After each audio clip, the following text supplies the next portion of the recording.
तो इस एपिसोड में फैंग यान अपनी पूरी टीम के साथ उस यामाजुमा फॉर्मेशन को तोड़ने के बाद ऊपर आ जाता है। अभी उन लोगों की नजर एक मिस्टीरियस से बंदे पे पड़ती है कि हैट लगा करके वहाँ पे खड़ा होता है और वो बंदा जैसे ही अपनी हैट हटाता है, हॉलिंग उसके फेस को देख करके फैंग यान से कहती है ये तो वही बंदा है जो कि लॉन्ग युआन रेस्टोरेंट में हमें घूर रहा था। उन लोग की बात सुन करके ड्रैगन गर्ल आगे आती है और कहती है कि मैंने इसके बारे में पढ़ा है। वो अपने पास से एक स्क्रोल निकालती है और कहती है कि जो हमारे सामने खड़ा है वो साउथ सी के दैट आइलैंड का ऑनर है। सॉन्ग कहता है कि तुम लोगों की आखिर हिम्मत कैसे हुई कि तुम लोगों ने मेरे यामाजुमा फॉर्मेशन को यूं ब्रेक कर दिया जो कि मेरे डेथ आइलैंड को यहाँ पे प्रोटेक्ट करता था। कहता है कि तुम सब यहाँ पे मरना चाहते हो, मगर उससे पहले तुम लोग ये बताओ कि तुम लोग हो कौन। ड्रैगन गर्ल कहती है कि हम लोग यू हाउस सेक्ट के ट्रू डिसाइबल हैं और तुम हमारे यू हाउस सेक्ट के वांटेड लिस्ट में टॉप पे हो। यही बात तुम्हारे फॉर्मेशन को ब्रेक करने के लिए वो फॉर्मेशन हमें ट्रैप कर लिया था, जिसकी वजह से हमें उसे यहाँ पे तोड़ना पड़ा और आज हम तुम्हें अपने सेक्ट में पकड़ करके लेकर के जाएंगे।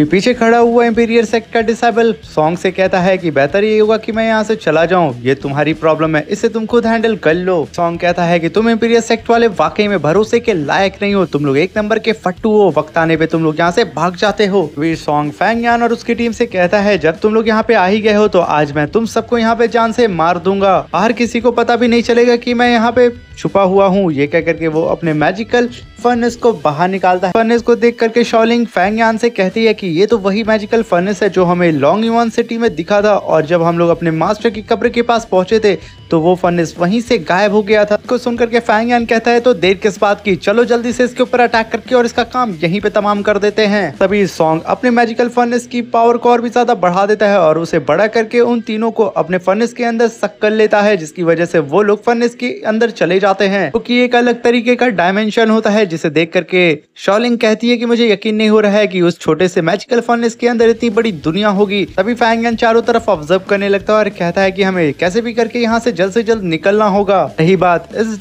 हिडन डायमेंशन फॉर्मेशन की, तो ये डायमेंशन फॉर्मेशन पूरी तरीके से किसी स्पेल के द्वारा को एनर्जी प्रोवाइड की जा रही है और कैसे भी करके हमें इसके एनर्जी को सोर्स को ढूंढना होगा। फैंग यान की बात सुनकर के वो दोनों लड़कियां फैंग यान के साथ आगे बढ़ने लगती हैं कि आखिर इस मैजिकल डायमेंशन फॉर्मेशन का कोर कहाँ पे है। और तभी आसमान में हम देखते हैं कि सॉन्ग अपने फर्नेस के बाहर से ही उन लोगों के ऊपर नजर रख रहा होता है और जैसे ही फैंग यान पलटता है वो वहां से गायब हो जाता है। मगर तभी फैंग यान ये देखता है कि उन दोनों लड़कियों के ऊपर एक डीमन अटैक करने वाला है जो कि डीमन ईगल होता है। यान तुरंत उन लड़कियों को बचा करके उस डीमन ईगल को एक ही स्लैश में अपने असुरस शॉट से खत्म कर देता है। ये देख करके वो दोनों लड़कियां भी अपनी अपनी शॉट्स को बाहर निकाल करके डीमन ईगल्स को मारने लगती हैं। तभी ड्रैगन गर्ल कहती है कि जब हम लोग इस डीमन ईगल को मार रहे हैं तो ये लोग क्योंकि क्रिस्टल में चेंज हो जा रहे हैं। तभी फैंग यान कहता है कि सारे के सारे डीमन एक लो ग्रेड के गोस्ट फ्लाइंग ईगल डीमन है, इनके पास 4 डायमेंशन की पावर होती है और ये इतने ज्यादा पावरफुल तो नहीं होते हैं, मगर ये लोग झुंड में अटैक करते हैं जिसकी वजह से हमें काफी मुश्किल हो सकती है इनसे फाइट करने में। फैंग यान कहता है कि हमें जल्द से जल्द यहाँ से निकलना होगा। तभी शॉलिंग चारों तरफ देखने लगती है और सब के सब इधर उधर देखते हैं कि कहीं तो रास्ता निकले यहाँ से निकलने का। तभी शॉलिंग कहती है कि हमें शायद उस डायरेक्शन की ओर जाना चाहिए जहाँ से वो ईगल डीमन आया था। ये सुनकर के फैंग यान भी उसकी बात में हाँ मिलाता है। अभी वो लोग उस ब्रिज के नीचे जाने के लिए रेडी हो जाते हैं क्योंकि वो सारे के सारे ईगल डीमन वहीं से आए थे उस अंधेरी खाई से। तभी फैंग यान सबसे पहले नीचे कूद जाता है और उसे नीचे जाता हुआ देख करके ड्रैगन गर्ल और शॉलिंग भी उसके पीछे पीछे चली जाती हैं। तभी वो लोग एक अलग से पैलेस के पास आ जाते हैं और वो लोग धीरे धीरे करके उस पैलेस की ओर आगे बढ़ रहे होते हैं। ड्रैगन गर्ल कहती है कि हमें यहाँ पे फूक फूक के कदम रखना होगा, क्या पता यहाँ पे भी किसी भी तरीके का कोई ट्रैप हो। और जैसे ही वो लोग पैलेस के एंट्रेंस में पहुंचते हैं उन लोगों के सामने से एक 4 डायमेंशन गेट अपीयर होता है जिसमें से वही ईगल डीमन बाहर आने लगते हैं जो कि झुंड में होते हैं और वो इतने सारे होते हैं जिसका मुकाबला वो तीनों नहीं कर पा रहे होते क्योंकि वो एक को मारते तो 10 आ जाते हैं। जिसे देख करके फैंग यान कहता है कि हमें जल्द से जल्द उस पैलेस के एकदम बीच में जाना चाहिए। इसलिए ये लोग यहाँ पे आते चले जाएंगे और हम लोग इनसे लड़ते लड़ते थक करके यहीं में मारे जाएंगे क्योंकि ये कभी खत्म नहीं होंगे। और तभी फैंग यान उस एंट्रेंस के दरवाजे को अपने डिवाइन नीडल शॉट से पूरी तरीके से सील कर देता है और जिसकी वजह से वो सारे के सारे ईगल डीमन वहीं पे रुक जाते हैं। तभी वो तीनों ब्लैक पैलेस के और डीप में जाने लगते हैं जहाँ पे चारों तरफ अंधेरा होता है। और यहाँ पे शॉलिंग कहती है कि मुझे यहाँ पे कुछ मिस्टीरियस सी फीलिंग आ रही है, यहाँ जरूर कुछ ना कुछ तो गड़बड़ जरूर होगा, इतनी शांति यहाँ पे क्यों है। अगर तभी उन लोग के चारों तरफ कई सारे स्क्रिप्चर अपीयर हो जाते हैं और उन लोग के चारों तरफ घूमने लगते हैं जिसे देख करके फैंग यान और उसकी पूरी टीम अलर्ट हो जाती है फाइट करने के लिए। मगर तभी वो सारे स्क्रिप्चर वहाँ पे ब्लास्ट हो जाते हैं। इसे देख करके शाओलिन को यहाँ कुछ समझ में नहीं आ रहा होता है। तभी वो देखती है कि एक डीमन उसकी तरफ पीट करके खड़ा हुआ है और उसके ऊपर अटैक करने के लिए आ रहा है। और यहाँ पे ड्रैगन गर्ल को भी यही नजर आता है कि एक डीमन उसके ऊपर अटैक करने वाला है। देख करके वो दोनों ही अपने सॉर्ड्स को बाहर निकाल करके उन डीमन से फाइट करने लगती हैं। फैंग यान एक तिलिस्मान को बाहर निकालता है और अपने ऊपर लगा करके खुद वहाँ पे इनविजिबल हो जाता है और वहाँ पे एक डीमन के ऊपर अटैक करने के लिए जा ही रहा होता है। तभी इंपीरियर यान ड्रैगन फैंग यान से कहता है कि शायद तुम पागल हो गए हो, यहाँ पे तुम अपने ही दोस्त को जान से मारने के लिए जा रहे हो। ये एक इल्यूजन फॉर्मेशन है। ये सुनकर के फैंग यान तुरंत रुक जाता है और अपनी आई से वो इल्यूजन फॉर्मेशन को डीएक्टिवेट कर देता है और कहता है कि मुझे यकीन नहीं हो रहा था कि मैं यहाँ पे अपने दोस्तों को ही जान से मारने जा रहा था। इंपीरियर यान फैंग यान से कहता है कि अगर तुम लोग यहाँ से निकलना चाहते हो तो इसके डीप में ना जा करके ऊपर जो सील बनी हुई है उसके ऊपर अटैक करो, उसके जरिए तुम लोग यहाँ से बाहर निकल सकते हो, क्योंकि इस फर्नेस को जो कंट्रोल कर रहा है वो इतना ज्यादा पावरफुल नहीं है जो कि तुम्हारे अटैक को यहाँ पे होल्ड कर पाए। और उससे पहले इन दोनों की फाइट को तुम्हें रुकवाना होगा और इन दोनों को ही अलग अलग जगह पे टेलीपोर्ट कर दो, वरना ये दोनों ही एक दूसरे को डीमन समझ के यहाँ पे जान से मार देंगी। और तभी फैंग यान ऐसा ही करता है। आसमान में वो देखता है कि वही आई उसे देख रही है। वो भी ये समझ जाता है कि उसे कैसे भी करके उस ऊपर बने हुए फॉर्मेशन को खत्म करना होगा। ये क्या करके तुरंत फैंग यान अपने असुर स्वॉर्ड को बाहर निकालता है और आसमान में फ्लाई करता हुआ चला जाता है और सीधा उस स्क्रिप्चर के ऊपर अटैक कर देता है। फैंग यान का ये अटैक करने की वजह से वो पूरा मैजिकल फर्नेस वहाँ पे शेक करने लगता है। बाहर की दुनिया में सॉन्ग के हाथ में भी जो मैजिकल फर्नेस उसका होता है वो भी वहाँ पे शेक करता हुआ आसमान में उड़ने लगता है। ये देख करके सॉन्ग काफी ज्यादा हैरान होता है, मगर तभी उसमें से फैंग यान बाहर निकल करके आ जाता है, जिसे देख करके सॉन्ग काफी ज्यादा हैरान होता है। फैंग यान से कहता है कि मुझे यकीन नहीं हो रहा है कि तुम मेरे मैजिकल फर्नेस से कैसे बाहर आ सकते हो, क्योंकि आज तक इसके अंदर जो भी गया है वो यहाँ से मर के ही वापस आया है। ये सुनकर के फैंग यान कहता है कि तुम्हारे मैजिकल फर्नेस के पास तो पावर इतनी है कि वो मुझे मार सकता है, मगर उसे कंट्रोल करने की इतनी औकात नहीं है कि वो मुझे यहाँ पे मार सके।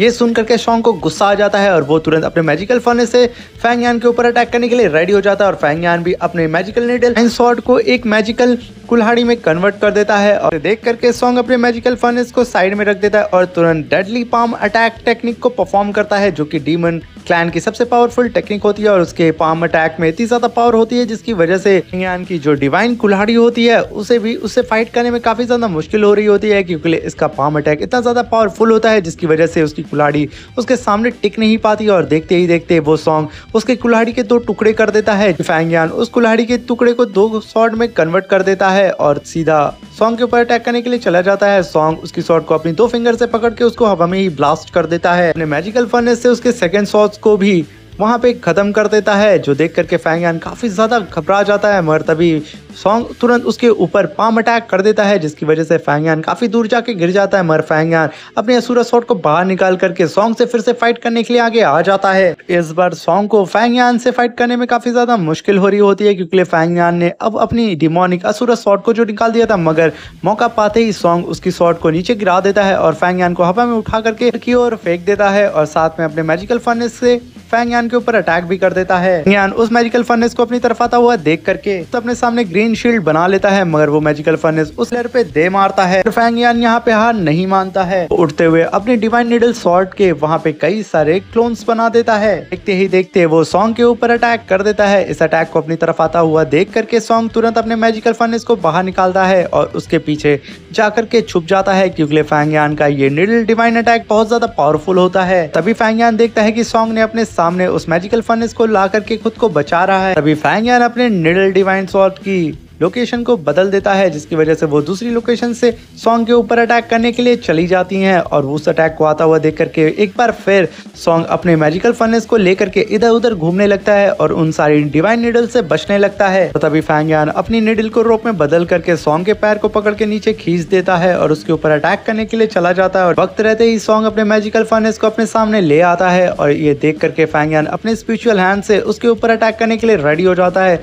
मगर सॉन्ग अपनी पावर को और भी ज्यादा बढ़ाने लगता है, जिसकी वजह से फैंग यान को थोड़ी दिक्कत आने लगती है। जैसा कि वो दोनों ही अपनी पावर को बढ़ा रहे थे, जिसकी वजह से वहां पे काफी बड़ा ब्लास्ट हो जाता है, जिस ब्लास्ट की वजह से सॉन्ग का जो फर्नेस होता है वो काफी दूर जाकर के गिर जाता है फैंगयान ये मौका पाते ही सॉन्ग के ऊपर अपने डिवाइन निडल से कई सारे मल्टीपल अटैक करना शुरू कर देता है, जिसकी वजह से सॉन्ग को अपने सामने प्रोटेक्टिंग शील्ड बनानी पड़ती है। फैंगयान देखता है कि उसकी शील्ड वहां पे क्रैक हो रही है और वो मौका पाते ही अपनी छोटी सी निडल से छोटे से क्रैक में अटैक कर देता है। उस निडल को इतनी तेजी से अपनी तरफ आता हुआ देख करके सॉन्ग तुरंत उसे रोकने की कोशिश करता है अपने हाथों से, मगर वो उसे पकड़ नहीं पाता है और पलक झपकते ही वो छोटी सी निडल उसके दिल को चीर करके बाहर निकल जाती है। सॉन्ग अपने ही सिंहासन पे जा करके गिर जाता है और तभी फैंगयान अपने असुरा स्वॉर्ड को बाहर निकालता है और कहता है कि अब तुम्हारी मरने की बारी आ चुकी है। तभी सॉन्ग कहता है कि मुझे यकीन नहीं हो रहा है कि मैं तुम्हारे हाथों आज यहाँ पे मारा जाऊंगा, मगर प्लीज मुझे मत मारो, मैं यहाँ पे जीना चाहता हूँ। तभी फैंगयान कहता है कि तुमने ना जाने कितने मासूमों की जान ली है, क्या तुमने तब सोचा था कि तुम्हें उन्हें मारना नहीं चाहिए था। तभी सॉन्ग कहता है ये सारा काम मैं इंपीरियल सेक्ट के कहने पे कर रहा था और उन लोग मुझसे ये सारा काम करा रहे थे, मैं बुरा इंसान नहीं हूँ। तभी फैंगयान कहता है कि मैं तुम्हारे अंदर ये सेंस कर पा रहा हूँ कि तुम्हारे पास 5Z इंपीरियर की पावर है। आखिर ये 5Z इंपीरियर की पावर तुम्हारे पास कैसे आई, ये तुम मुझे बताओ। मगर ये सुन करके सॉन्ग फैंगयान को कुछ नहीं बताता है, क्योंकि इंपीरियर सेक्ट का वो डिसाइबल अभी भी सॉन्ग की बात को सुन रहा होता है। सॉन्ग कहता है कि मेरी कल्टीवेशन की पावर तुम्हारी कितनी नहीं है, क्योंकि मेरे पास रिसोर्सेज की बहुत कमी थी, मगर मैं फ्यूचर में आशा करता हूँ कि तुम इंसाफ करोगे और जैसा कि तुम यू हाउस सेक्ट के ट्रू डिसाइबल हो, तुम्हारे पास कल्टीवेशन की पावर भी बहुत ज्यादा है, तो तुम जरूर इंपीरियर सेक्ट से इन सारी चीजों का हिसाब किताब जरूर करना। यहाँ पे फैंगयान को कुछ समझ में नहीं आता है। तभी फैंगयान कहता है कि मैं जैसा कि तुम्हारी बॉडी में ये सेंस कर पा रहा हूँ कि तुम एक इविल कल्टीवेटर हो, आखिर तुमने ये कल्टीवेशन कहाँ से सीखी। मगर सॉन्ग उसकी बात का कुछ भी रिस्पॉन्स नहीं करता है। वो अपनी सारी कल्टीवेशन को हाइड करना चाहता था कि कहीं इंपीरियल सेक्ट वाले कल्टीवेशन के रिसोर्सेज को और उसकी पावर को वो लोग ना जान जाए, इसलिए वो यहाँ पे फैंगयान को कुछ नहीं बता रहा होता है। फैंगयान से सॉन्ग कहता है कि माना कि मेरे अंदर इविल कल्टीवेशन की पावर है, मगर मैं तुमसे सच में ये चाहता हूँ कि तुम फ्यूचर में जैसे हो वैसे ही रहना, एक ऐसा डिसाइबल जो कि सच्चाई और अच्छाई की ओर जाता हो। और ये इंपीरियल सेक्ट वालों पे कभी भी तुम भरोसा मत करना, वो हमेशा धोखा देते हैं। उनके कहने पे ही मैं साउथ सी में इतना ज्यादा आतंक मचा के रखा था, क्योंकि वो लोग चाहते थे कि मैं ऐसा करूं और मेरी मजबूरी थी, अगर मैं ऐसा नहीं करता तो वो लोग मुझे मार देते। उसकी सांस वहां पे टूट जाती है और तभी पीछे खड़ा हुआ इंपीरियल सेक्ट का डिसाइबल इन लोग की बात सुन रहा था और वो कहता है कि मुझे कैसे भी करके अपने सेक्ट मास्टर को ये बताना होगा कि सॉन्ग यहाँ पे मारा जा चुका है, वो भी यू हाउस सेक्ट के ट्रू डिसाइबल से। सॉन्ग ने मरते मरते ये भी उसे बता दिया है कि उसके पीछे इंपीरियल सेक्ट वालों का हाथ था।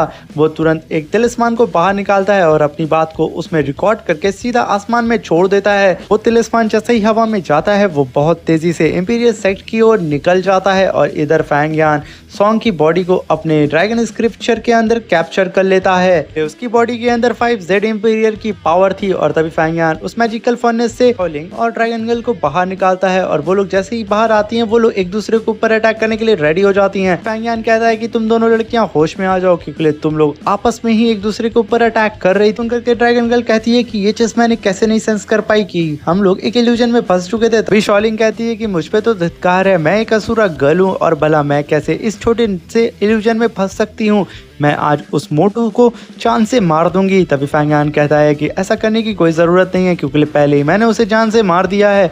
और तभी शॉलिंग चारों तरफ देखने लगती है और उसे यकीन नहीं होता है क्या फैंगयान ने फिर से एक और बंदे को यहाँ पे निपटा दिया। फैंगयान ड्रैगन गर्ल और शॉलिंग से कहता है कि मैं इस मैजिकल फर्नेस के अंदर जा करके ये देखना चाहता हूँ कि आखिर इसके अंदर और कैसे हिडन राज छुपे हुए हैं। तो जब तक मैं इसके अंदर जा करके ये सारी चीज़ें पता करता हूँ तब तक तुम लोग बाहर रह करके मेरी प्रोटेक्शन करना, और अगर तुम लोग को कोई भी खतरा नजर आता है और तुम लोग उसे हैंडल नहीं कर सकती हो तो तुरंत तुम लोग मुझे एक सिग्नल भेज देना, जिससे मैं तुरंत आ जाऊंगा। ये कह करके वो उस मैजिकल फर्नेस के अंदर चला जाता है। इधर वांग लुओ हुटू एंडू के साथ बैठ के चेस खेल रहा होता है। तभी वांग लुओ कहता है कि ब्रदर, आपने तो कहा था कि इंपीरियल सेक्ट वाले हमारे साथ अलायंस बनाना चाहते हैं, मगर ऐसा कुछ भी नहीं है, आपने भला हमारे सुप्रीम एल्डर से झूठ क्यों बोला। तभी हुटियांडू कहता है कि मैं जानता हूं कि इंपीरियल सेक्ट वाले हमारे साथ अलायंस नहीं बनाएंगे, मगर मैं कुछ और भी सेक्ट वालों को जानता हूं जो कि मेरे साथ अलायंस बनाने के लिए रेडी हैं। तभी वांग लूहो बोलता है कि सीनियर, अगर इंपीरियल सेक्ट हमारे साथ नहीं आएगा तो डीमन वॉर में हम लोग काफी बुरी तरीके से हार भी सकते हैं, क्योंकि हमें ज्यादा से ज्यादा मैन पावर की जरूरत होगी। तभी हुटियांडू कहता है ये सब तुम मुझ पे छोड़ दो। शॉलिंग ड्रैगन गर्ल से कहती है कि फैंगयान 4 दिनों से उस मैजिकल फर्नेस के अंदर गया हुआ है, आखिर वो अब तक उसके अंदर क्या कर रहा है, इस बात को सुनकर के ड्रैगन गर्ल कहती है कि तुम चुपचाप यहाँ बैठ करके कल्टीवेशन करो। और रही बात उस मैजिकल फर्नेस की, वो एक डिफाइन मैजिकल फर्नेस है जिसके अंदर कई सारे मैजिकल पावर हैं और उसे रिफाइन करना बहुत ज्यादा मुश्किल है। जैसा कि तुमने देखा था ना कि उसके अंदर एक अलग ही दुनिया है। हो सकता हो कि फैंग यान को और भी दिन वहां लग सकते हैं, तो बेहतर ये हुआ कि हम लोग यहाँ बैठ करके उसका इंतजार करें। तभी शाओलिंग ड्रैगन गर्ल से कहती है कि फिर तुम ह्यूमंस को हमारे डीमन क्लैन के वेपन्स इतने ज्यादा क्यों पसंद होते हैं और तुम लोग हमारे ही वेपन पे इतनी ज्यादा नजरें क्यों गड़ा के रखे रहते हो। इस बात को सुनकर के ड्रैगन गर्ल उसे कुछ रिस्पॉन्स नहीं देती है। तभी पहाड़ी के नीचे से कुछ लोगों की आवाज आने लगती है। वहाँ पे फैन किंची और उसके साथ आंतियांग जियांग और शाओलिंग और उसके फादर यहाँ पे आए होते हैं। फैंग क्यूंची शाओलिंग के फादर से कहती है कि यहाँ पे हम लोग जिस काम से आए हैं और जो ट्रेजर का तलाश हम लोग यहाँ पे कर रहे हैं, क्या वो ट्रेजर हमें यहाँ पे मिल जाएगा? कहीं ऐसा ना हो कि वो ट्रेजर किसी और के हाथ में लग जाए। ये कहते हुए वो आगे बढ़ रही होती है। तभी शाओलिंग उसके पास आता है और कहता है कि हम लोग के साथ मेरे फादर यहाँ पे आए हैं तो बेवजह हमें डरने की जरूरत नहीं है। अगर ये ट्रेजर किसी के हाथ भी लग जाता है तो हम लोग उसे मार करके उसे छीन लेंगे। तभी ऊपर से आवाज आती है कि तुम लोग वहीं रुक जाओ, और ये आवाज ड्रैगन गर्ल और शाओलिंग ने की होती है और वो सब के सब रुक करके ऊपर देखने लगते हैं। यहीं पे हमारा ये एपिसोड खत्म हो जाता है। अब मिलते हैं इसके नेक्स्ट एपिसोड में। Thank you, bye bye, take care.